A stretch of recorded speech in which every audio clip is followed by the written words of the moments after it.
इस लड़के के जान जाने के पीछे 9,000 करोड़ का स्कैम छुपाया। कहानी ध्यान से सुनना।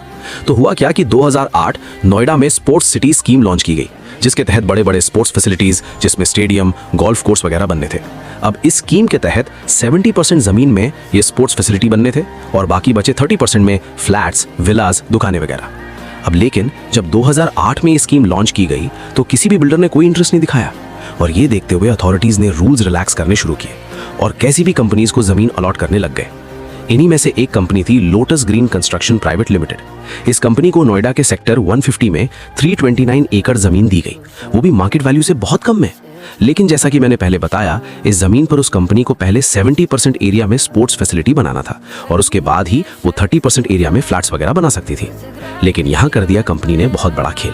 उसने खुद बहुत सारी कंपनीज बनाई और इस 329 एकड़ के प्लॉट को 24 छोटे छोटे प्लॉट्स में डिवाइड कर दिया और इन कंपनीज को ट्रांसफर कर दिया। क्यों?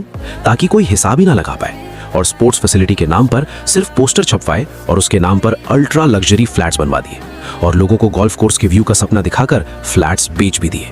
अब वो प्लॉट्स जो लोटस ग्रीन ने ट्रांसफर किए थे, उसी में से एक था प्लॉट नंबर SC023।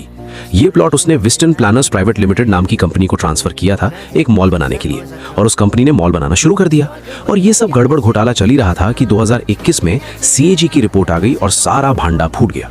CAG ने बताया कि ये पूरा प्रोजेक्ट डिजाइन टू फेल था, यानी सबको पता था कि प्रोजेक्ट फेल होगा।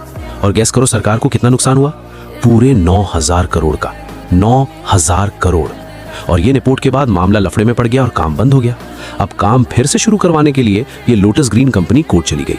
कोर्ट ने CBI इंक्वायरी बिठा दी, लेकिन कंपनी सुप्रीम कोर्ट चले गई और इस सब में वो प्लॉट SC023 जिसमें बस मॉल का बेसमेंट खुद पाया था, उसमें सीवेज और बारिश का पानी भर गया। और ये बात नोएडा अथॉरिटी को पता थी। वो टर्निंग कितना डेंजरस है ये बात भी पता थी। उसमें पहले एक्सीडेंट्स हुए थे ये बात भी पता थी। लेकिन जब तक हमारे देश में जान नहीं चली जाती है तब तक कोई एक्शन नहीं होता है। और होना क्या था? 27 साल का यह नौजवान डूब कर मर गया।